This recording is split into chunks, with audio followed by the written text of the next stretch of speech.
Good evening and welcome. I'm so looking forward to the day when we can all meet together in person again. Huge thanks to the Center for this honor. It's so greatly appreciated, as I appreciate all of the good work that this center does every day to build capacity in New Hampshire's nonprofits. Also a big smile of appreciation to my dear friends, Ellie Cochran, Janine Toussaint, and Diane Fitzpatrick, who nominated me for this award. To my surprise, it was a complete surprise, and one that was made even more special because it was through the kindness of such dear friends. Over the years, I've had the pleasure of collaborating with quite a few of New Hampshire's nonprofits, going back to early days with the Manchester Boys and Girls Club, Child Health Services, Catholic Medical Center, NeighborWorks, New Hampshire Charitable Foundation, and most recently City Year. And you'll note that I said collaborating, not serving. I have never thought of my nonprofit work as service in the sense that it would require sacrifice. Rather than sacrifice, it has been truly rewarding with great satisfaction coming from building things of value together with friends and others in the community. And I have always gotten more back than I've given. That has been universally true in all my years of service.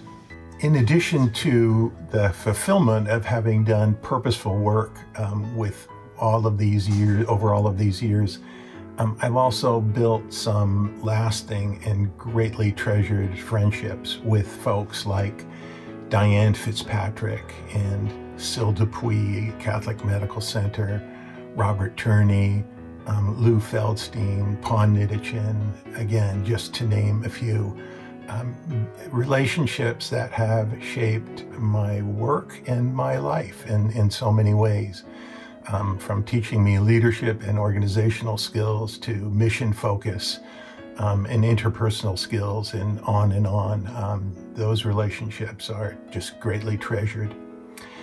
My work with nonprofits has also shaped my understanding of community in important ways. It's enabled me to understand at a more nuanced level the life and work in my community, my place in it, and my role in it.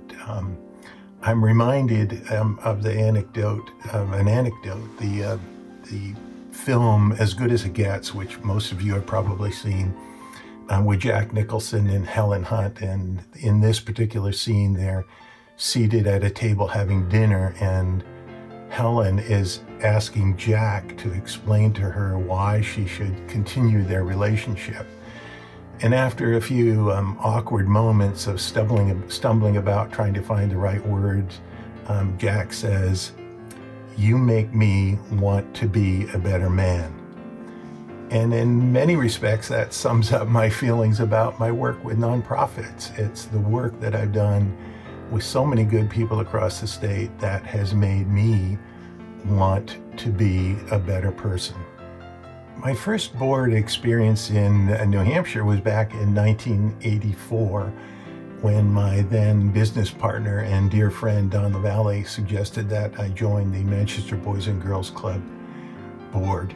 And of course that led to other engagements with other organizations. But at the time, I was a young man with a young family and starting out in business and was quite busy, and it simply seemed to me appropriate to try and carve out some small portion of my time to give back to community, to build relationships with community. What I learned rather quickly was that, in fact, it's New Hampshire's nonprofits where much of the real life of community takes place on a day-to-day basis, and that in order to really understand and experience the heart and soul of this place I call home, it was important to be involved in the work of those organizations. And rather than to carve out some time to integrate that work into my life overall, into work overall, as a result of which the whole of life became more meaningful, more purposeful, and more rewarding. While I have the floor, I can't help but spend a minute or two telling you about my current passion, and that is the work of Manchester Proud. And I'm reminded of a car ride 2 years ago in which I was traveling with my friend Arthur Sullivan on the way to a fundraising ask for Manchester Proud. And as he sat next to me in the front of the car, he turned and looked at me and he said, "You know, Barry, this may be the most important work of my life." And that certainly sums it up for me as well. This has indeed been the most important work of my life. And you might ask why, and I'll answer your question with a question. The question is, where is the one place in our society where we are most likely to change the trajectory of our future?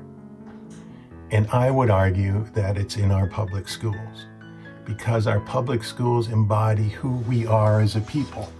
With all of our strengths and weaknesses, our commonalities and differences, they all go to school with our kids.